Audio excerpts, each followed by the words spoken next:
Hello, and welcome to another BTFO. Today we're going to be talking about two new entries in the 1 to 2 word action genre of 2025.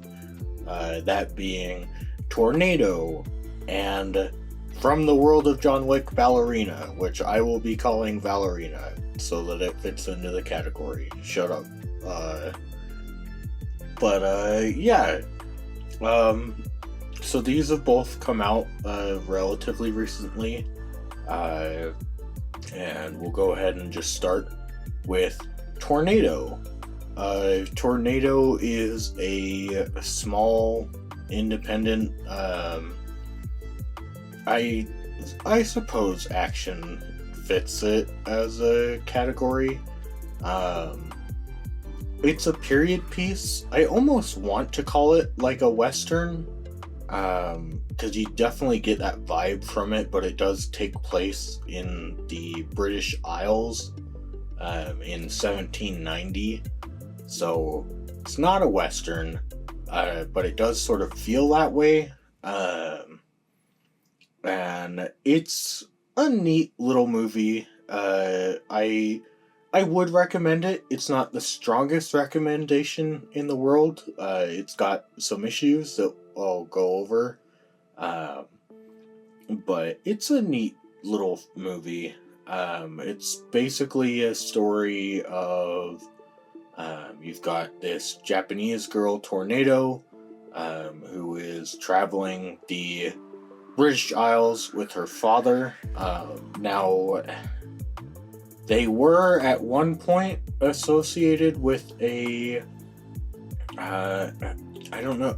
You wouldn't call them like a freak show, but they're kind of like I think they call them a performance troupe, in like the movie, but like they've got like a big muscle man and like contortionists and like all kind of your like typical tropes for like a quote unquote freak show.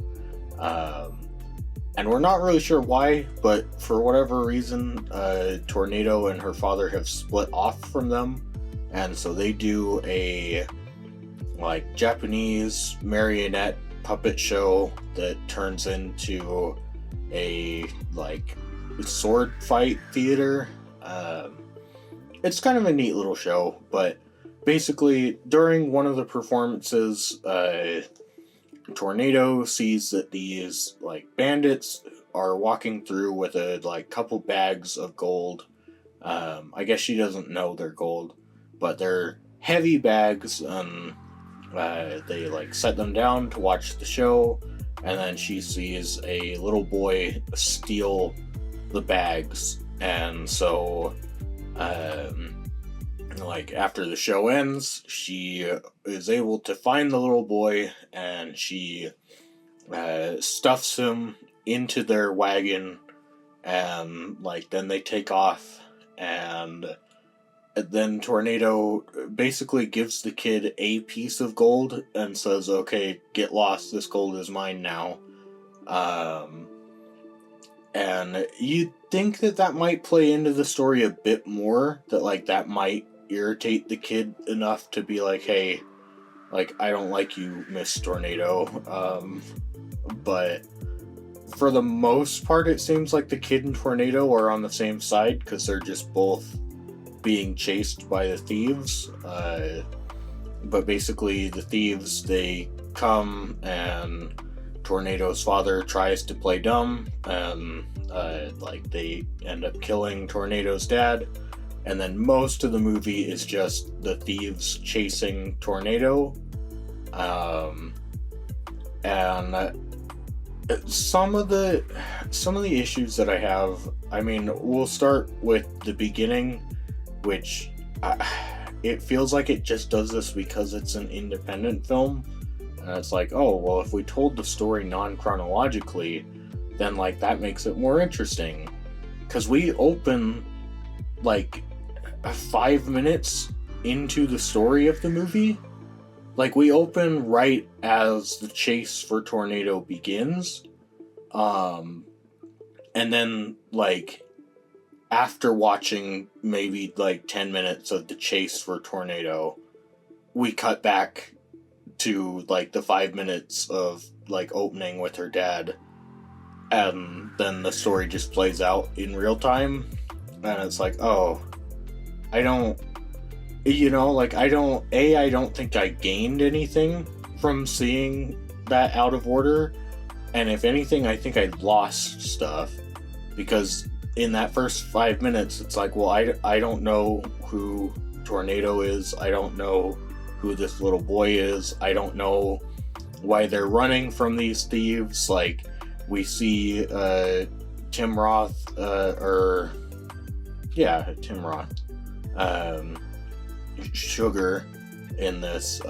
We see him kill one of his own men. It's like, oh, I hope he didn't do that just so that we know he's the bad guy. Like, you know, and then there's context that's given to that it's like, okay, yeah, he didn't just kill him because he's the bad guy. Like, he killed him because that guy fucked up. But it's just a little weird where, yeah, I think if it had all been in order, those first 5 to 10 minutes that it opens with would actually play out better. And it's a little long, too, where a lot of the movie is just sort of like people looking for Tornado, and then Tornado, like, runs off somewhere. And then, like, the end of the movie kind of, it feels like it has a whole bunch of themes that it wants to get through, and so it sort of stumbles through all of them. And so a lot of them are just sort of half-cooked, where like, they kind of try to do the whole, like, oh, greed is bad, and, you know, it's everyone's obsession with this gold that's, like, causing all this death around them. And it's like, yeah, but that's not really addressed, because they just have Tornado drop the gold into a lake. Like, then they're like, see, like, good for her. But then she also kept a bag of gold for herself. And it's like, oh. And, like, they have Sugar. At one point, one of the other, I think it's Squid Lips, he, like, tries to pick up some gold coins that are on the ground, and Sugar's like, no, like, don't. And it's trying to convey that, like, Sugar's done with the gold at this point, that he's like, no, like, look at what this has caused. But it's like, I don't know, man, that just feels like a really cartoonish way to do that. Like, it's right there, man. He loses nothing from picking up those gold coins on the ground. Like, you know, why not pick them up? And, like, some of the thieves group have cool little, like, traits and stuff. I do kind of appreciate that, like, they said it early enough, and even then it's like, maybe it's not early enough, where, like, there's only one guy with a gun, and it's just a one-shot gun that he has to, like, reload by, like, shoving the black powder in there and stuff. And so, like, they make a big point of, like, no, Squid Lips, like, don't shoot this person. Like, you know, we've got the other guy with the bow and arrow, and, like, you've got Kitten, who's, like, their big strong man.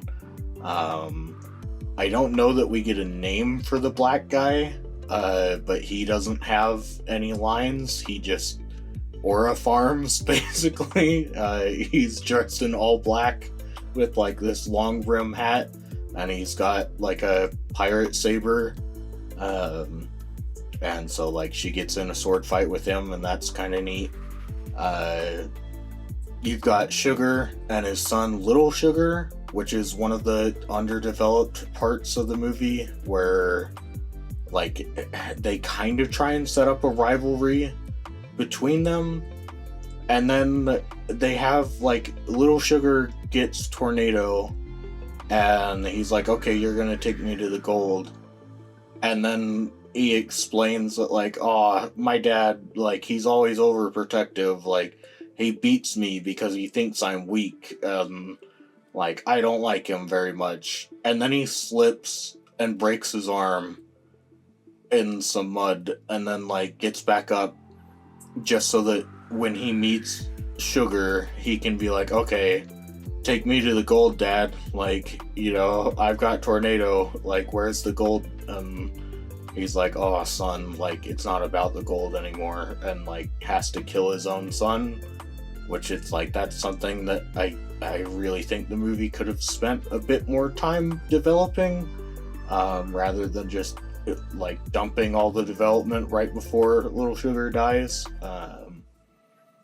But, yeah, it's a movie that, like, especially for a, like, independent film, like, I don't know too much about the people who made this movie, but if this is, like, one of the first things they've done, I think it's a good start. Like, obviously, I think there are things that could be improved upon, but there's a lot of potential there that, like, looks good. And, like, the movie itself visually looks really good. And so, yeah, I would recommend Tornado if you're interested. And so, yeah, now to talk about From the World of John Wick, Ballerina. This movie, I vaguely know a little bit about the, like, behind the scenes stuff, just because I remember, I think it was, like, right before or right after John Wick 2 came out, that I remember, like, in high school, like, seeing some article about how, like, the studio behind John Wick had bought the script for Ballerina for, like, I think it was, like, $20 million or something. Like, I remember it was a really bizarre, like, move where everyone was like, oh shit, okay, like, I guess that must have been a really good script then, right? And, like, they were already announcing that, like, no, yeah, we're gonna, like, this will tie in with our John Wick stuff. And then it just didn't, like, develop forever, and now nearly 9 years later, the movie has finally come out, and I really don't know if any remnants of that script, like, lasted, because basically Ballerina is just, it's Jane Wick, which is really lame. Like, she's literally just female John Wick. It's kind of, like, it's really lame because, like, you could have given her her own separate personality, but they, like, try to have her do the, like, serious thing that Keanu Reeves does. You know, it's like, Ana de Armas, I think she can be a really good actress. I don't know that, like, serious, tough, and stoic is really playing to her strengths. Like, she's not very good at, like, coming off as intimidating when she's like, yes, I will be hunting large game. It's like, oh, okay, yeah, like, you're not, like, that doesn't sound nearly as cool as, like, anything Keanu Reeves has said. Which I suppose is also partially a problem with the dialogue in this movie. Where, yeah, like, a lot of it is super clunky, where it feels like they understand that in the first John Wick, there are a lot of, like, either wordy exchanges or, like, very brief dialogue exchanges that are really cool in the first John Wick because they make sense. Like, there's a reason why they are the way that they are in the first John Wick.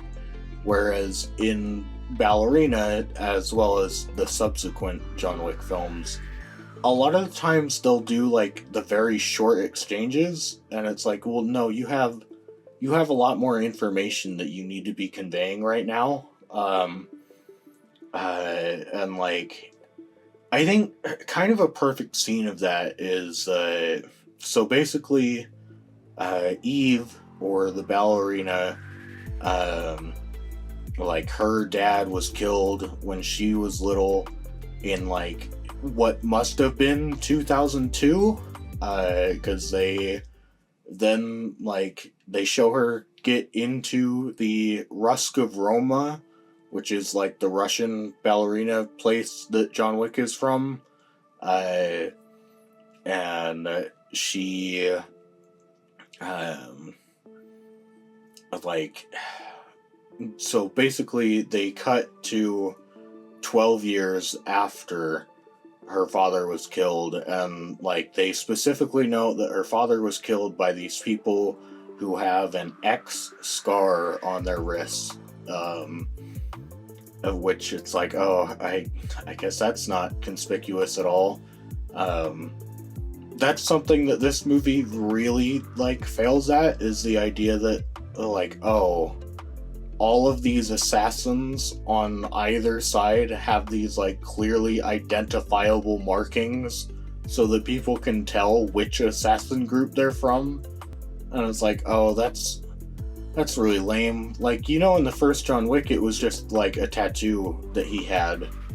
Like, it wasn't this big identifier of, oh, you're from the Rusk of Roma. Like, but so they cut 12 years into the future, which, I don't know, for me it was like kind of the first time in a while that I've thought about like, oh yeah, I guess all of the John Wick films are set like around 2014. Like maybe 4 could go into 2015 at that point, but it's like, yeah, I guess I haven't really thought about that like we're at the point where the next John Wick film will probably have a massive like 10-year time jump, at least from the other ones.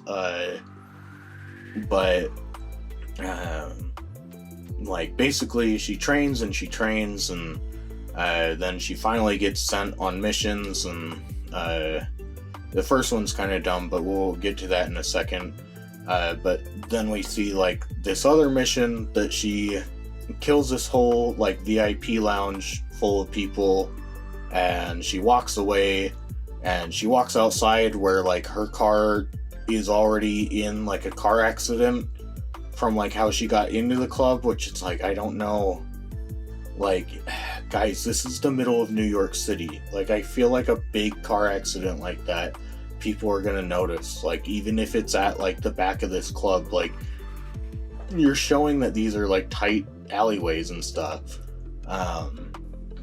But so she gets in her car and she's like backing out, and then some random guy just runs through several red lights to ram into her car, and then like begins shooting her car and like attempting to kill her. And so then she just like kills him, and it's really weird because so like obviously she's an assassin, and in the club she took a picture of like her target that she killed to clearly show, yeah, look, this is the guy that I killed.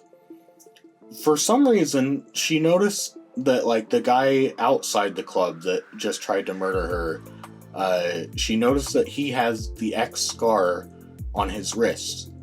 So instead of taking a picture of that, she saws off his hand to take it in a plastic bag back to the Rusk of Roma. And this is like, she is walking through New York City with this like bloody, like bleeding all over the place bag. Like, it's even pointed out that it's leaking. And it's like, what are we doing? Like, it was kind of nice when the first John Wick film actually accounted for the fact that like, oh, authorities, like, we need to account for why they're not getting involved in this stuff. Whereas this film, like, there are lots of instances where the authorities should get involved, but just don't. But basically, she takes the wrist back to the Rusk of Roma, and she asks the director, the lady that runs it, she asks her, like, hey, what are these people? Like, I recognize that mark from the man who killed my father. And the director goes, well, we have a truce with them. Like, they're a cult, and, like, we're not to attack them, they're not to attack us. So, I'm not gonna answer any more questions because I don't want you violating our peace. And then she just goes, but they killed my father. And it's like, no. Hold on. There's a way more important thing to address here, which is the fact that this random cult guy just tried to kill you. So, like, either way, because it's like, the reason why the film doesn't want to address that is because either way, it means the truce is broken. Because either the cult member just tried to kill a Rusk of Roma member, or Eve just killed a cult member. Like, either way, the truce is broken. You know, like, if the cult member was part of the, like, people that she killed in the club, it's like, oh, well, so that means that you sent the Rusk of Roma to kill, like, cult people. So that would violate the truce. Like, it's already broken, but they just don't address that. Like, they just completely ignore that, which is just really lame. And, like, I suppose all of the fighting in this is really lame, where, like, we have her initial mission where she's told, okay, you're going into this club, there's a girl there that's like the daughter of this Japanese businessman, and there are some Japanese gangsters who want to, like, take her and hold her for ransom from the Japanese businessman. So your job is to protect her. Which it's like, okay, like, that's simple enough, I suppose. Though they act like she can't address the girl, where, like, she's watching from a distance, and it's like, oh, okay, like, sure. And they give her a 3D printed gun with rubber bullets, like, so that she can bring it into this club. Because it's like, oh, so you don't have, like, your security doesn't override the, like, you know, your high table assassin group, like, they can't infiltrate the security of this one club? Okay. And then, like, the Japanese thugs, they come in and, like, I guess they don't have any weapons either. There's just, like, 5 of them. And it's really weird, because then, like, Eve walks down, because they're, like, trying to just walk out discreetly with the, like, daughter of the businessman. And Eve just, like, walks in front of them. And at first the guy is like, hey, get out of our way. And she goes, no. And so then, like, one of them tries to do, like, a karate kick on her. And it's like, what are you doing? Like, just push her to the side. Like, as far as you're aware, this is just a normal girl in this fucking club. And, like, then they end up just, like, she dodges their kicks and, like, throws them around, and she hits some of them with the rubber bullets, which, like, sometimes they do actually act like actual rubber bullets, where it's like, no, yeah, that's gonna, like, seriously fucking hurt. But then sometimes they're just like, oh yeah, they just bounce off, like, they're not effective. And it's like, what are we doing? But, like, she runs out of rubber bullets really quickly, which I find really funny, because they try and put such an emphasis on, like, the right bullet at the right time, like, can make the difference, and yet there are lots of instances in this movie of her just unnecessarily using way more shots than she needs to. But, like, yeah, it's really dumb, and, like, she ends up taking some random poles that are just left around this club, and like it is ice themed, but they just have like actual ice picks that people can pick up, which is like, no, I'm sorry, but like if their security is so tight that she needs to bring in a 3D printed gun, like I don't think that they just have ice picks that people can pick up.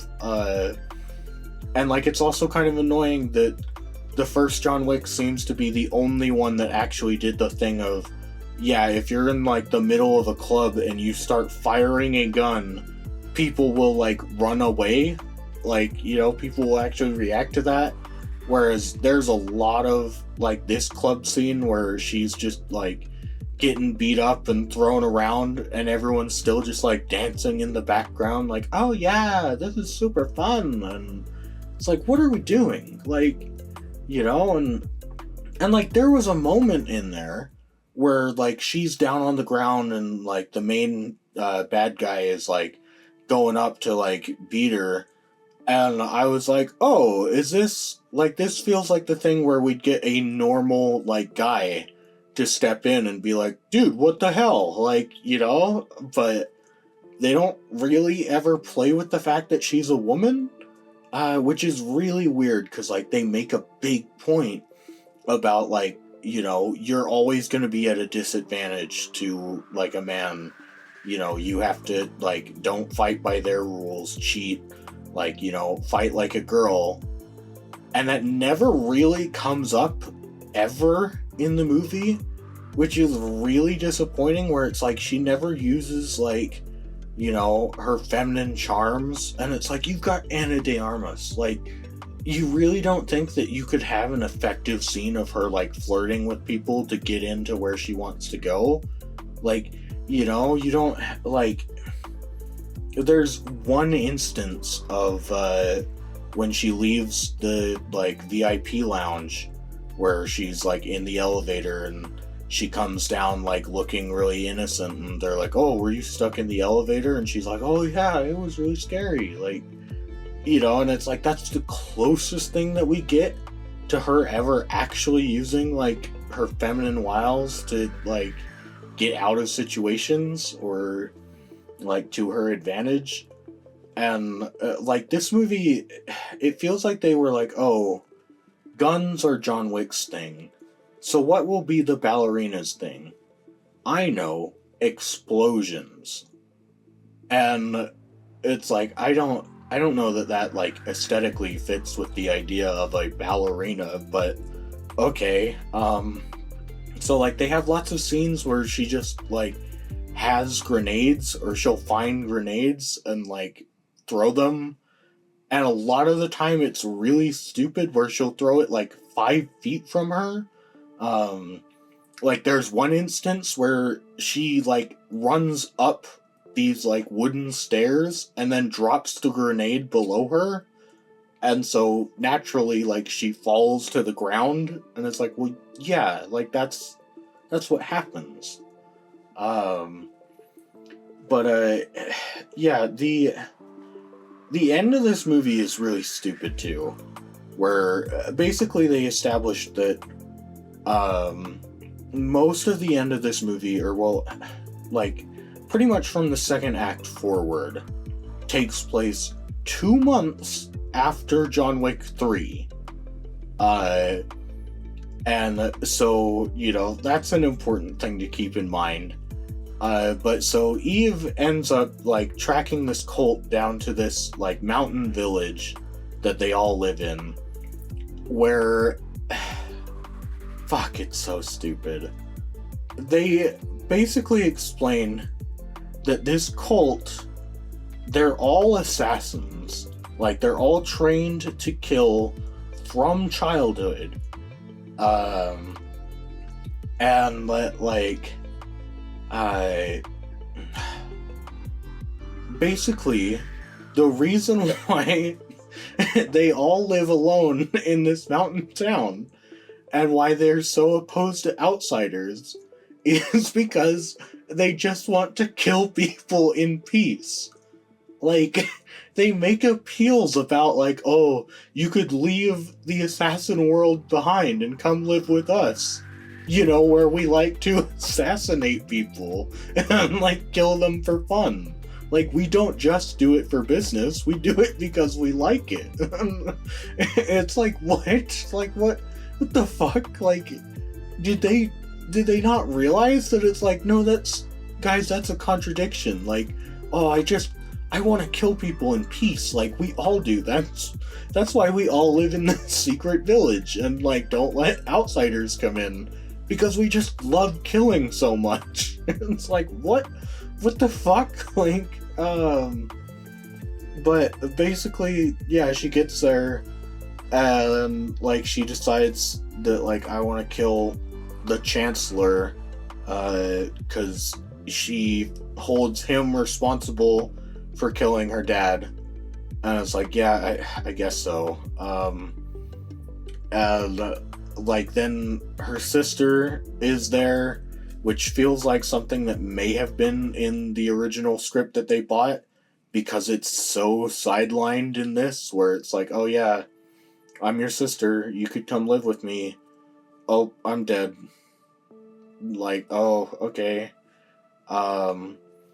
But so basically Eve is just, like, doing such a good job of killing all of these townspeople, which they never address the fact, because she's, like, killing all of them because she's like, oh, they killed my dad. And it's like, oh, Eve, do you not, like, sorry, but I feel like the story needs to address the fact that these people are parents. Like, it's like every one of these people that you kill, Eve, you're potentially orphaning more children. Like, you're creating more yous. Like, that's something that I feel like you need to address. Like, goddammit, like, Kill Bill addressed this in 2003. Like, that was an important thing that they were like, well, yeah, if we're gonna have a character going on a revenge quest because she's, like, angry about her child, then it might be an interesting thing to have her kill a mother and, like, have to have the conversation with the child about, like, okay, well, like, if you want revenge, then, like, when you're older, come seek it. But, we don't do that here, because that would involve thinking, and the ballerina is allergic to that. And, like, so basically, she's causing so much havoc that the Chancellor calls the director of the Rusk of Roma and is like, hey, I'm gonna hold her responsible, because, we saw her back tattoo, so, like, she's clearly from you. And the director's like, no, she's acting on her own. And he's like, I don't care, I'm gonna hold you responsible regardless. So, if you don't want a war, then, like, you have to come deal with this. Which, it's like, what do you mean? Like, are you suited to fight a war? Like, is that even a threat? Because it's like, you're saying that this one rogue assassin from her is such a threat that she needs to, like, personally send someone to deal with it. And it's like, oh, but don't make me go to war with you. It's like, dude, you don't sound like you would stand a chance in a war against them. Like, this is one of their assassins. Like, one of their supposedly not very skilled assassins. But, like, so she's like, okay, fine. I'll send someone in. And so she sends in John Wick. Which, it's like, guys, did you not think about, like, in universe, like, timeline wise, John Wick is, like, just 2 months ago, right? Or, like, probably just a month ago, because 2 months ago was the beginning of John Wick 3, or in theory, like, the end of John Wick 2. But, so it's like, let's say it was a month ago that John Wick fell off of a 5-story building and broke every fucking bone in his body. Like, he should be dead. But it's like, nah, it's fine. Like, he's totally recovered now. Like, like, everyone can just recover from that shit in a month, because they had the hobos take them down to the subway and repair their body. It totally makes sense, guys. So yeah, John Wick shows up, and he shows up at like 11:32. Like, they make sure to tell us the time when he confronts Eve, and he's like, you have to stop, or like, and disappear, or else I'm gonna have to kill you.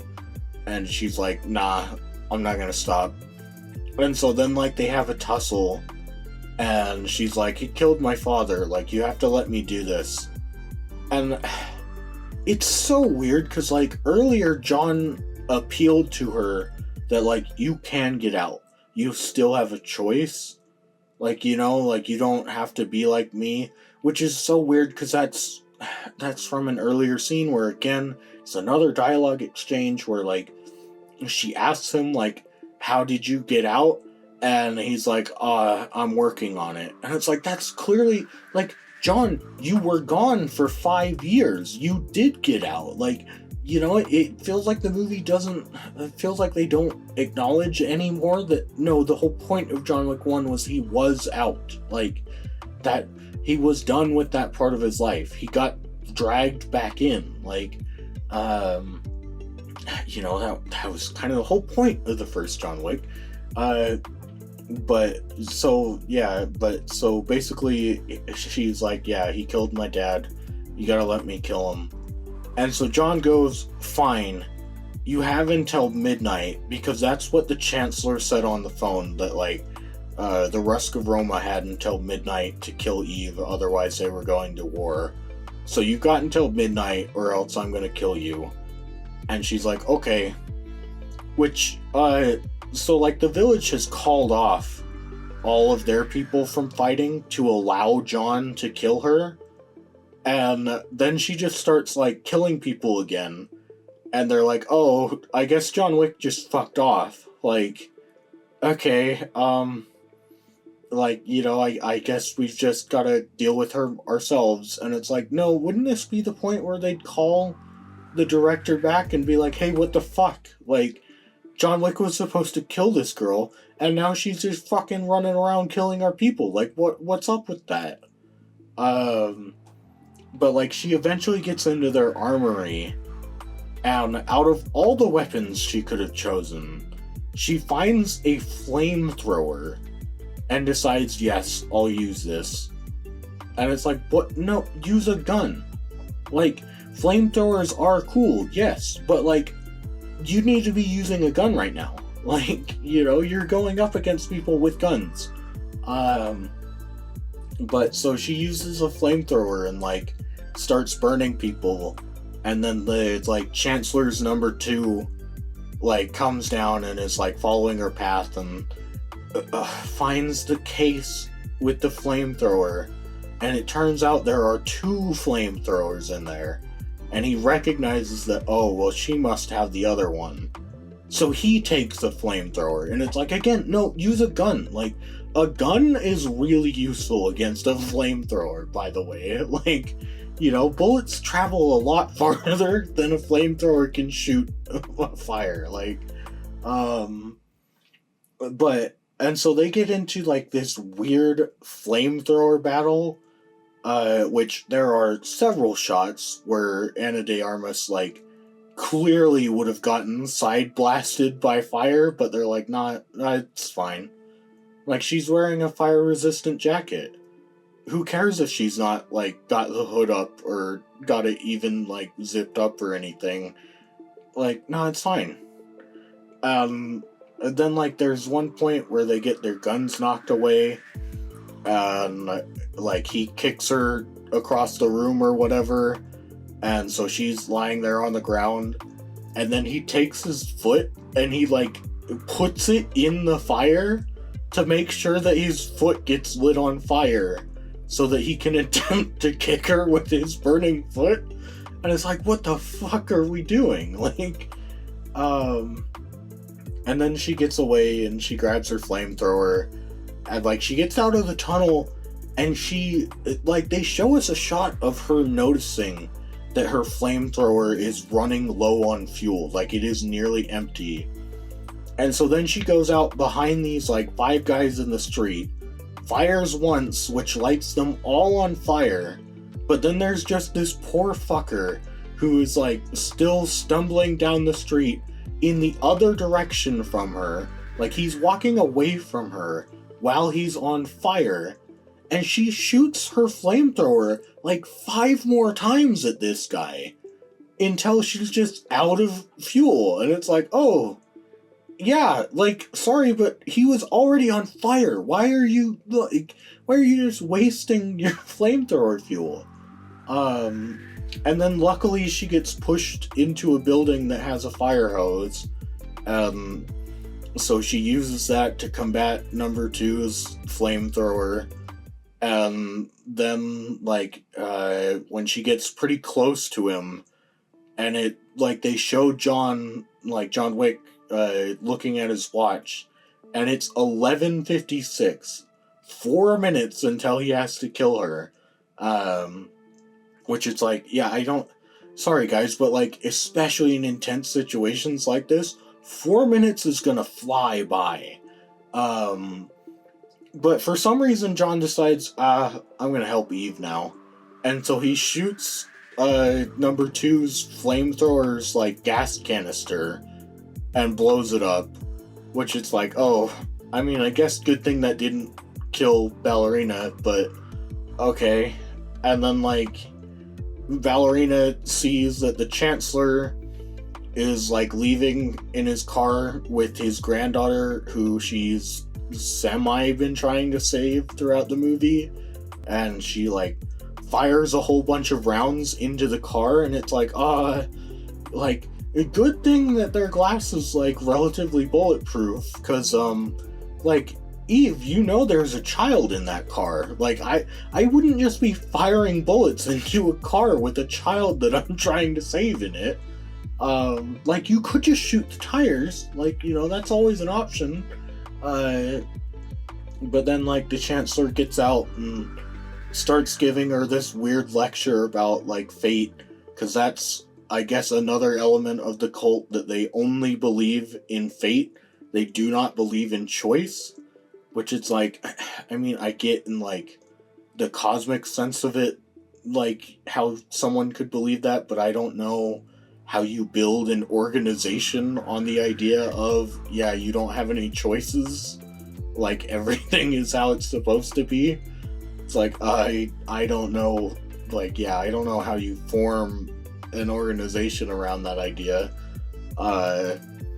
That seems really tough to me. But then she basically is like, I don't care what you have to say. And so she shoots him. And then John's like, okay, well, have fun. I'm gonna go be in John Wick 4. Then she goes back to New York, and for some reason, somebody puts a contract on her for like $5 million, which they show puts her at like the number 3 highest bounty for like the table people. Which it's like, first off, who placed the contract? Because it's like, there shouldn't be a whole lot of cult people around anymore. Like, and even if there were, I don't know, like, who has access to their funds? Like, you know, like, they're, like, all that shit probably, like, you know, I don't know how that would even get transferred at that point. Like, so many of their leadership have been killed. Like, if anything, you'd think it would transfer down to the Chancellor's son, who is a friend of Eve's now. But, yeah, it's like, oh, so yeah, she's just, like, super wanted now. And it's like, oh, okay. And that's where the movie ends. So, yeah, if you haven't been able to tell, John Wick Ballerina sucks. It's a real shame. Like, as silly as the world in John Wick is, I still think you can tell a compelling story in there, but for some reason they're just allergic to that. Like, you know, what's the point in doing a spin-off if it's just, well, yeah, but it's just John Wick. Like, it is just, like, she is John Wick. Like, she's got the exact same personality, like, she does the exact same fighting style, she's got pretty much the same fucking backstory, Like, why? What is the point in doing a spin-off when you're just basically just doing another John Wick movie? Like, it's boring and sad, and like, it's such a wasted opportunity. So yeah, if you're looking to go see an action movie right now, please go see Tornado over from the World of John Wick Ballerina. Don't go see John Wick Ballerina. It's not good. It's not worth your time. Like, and I know that a lot of people do like the John Wick films. I really like the first one. There are parts of the second one that I like, but like, it largely goes downhill for me. But I don't know, like, even, because I saw this in a relatively, like, full theater, and even from people's reactions in that theater, it did not seem like people enjoyed this. It is a pretty dull, boring, nonsensical, like, very kind of poorly put together movie. So yeah, I would not recommend seeing Ballerina. I would recommend Tornado. Tornado's not the best movie in the world, but hey, you know what? It's trying, and it does a lot better than something like John Wick Ballerina. So thank you for watching, and bye-bye.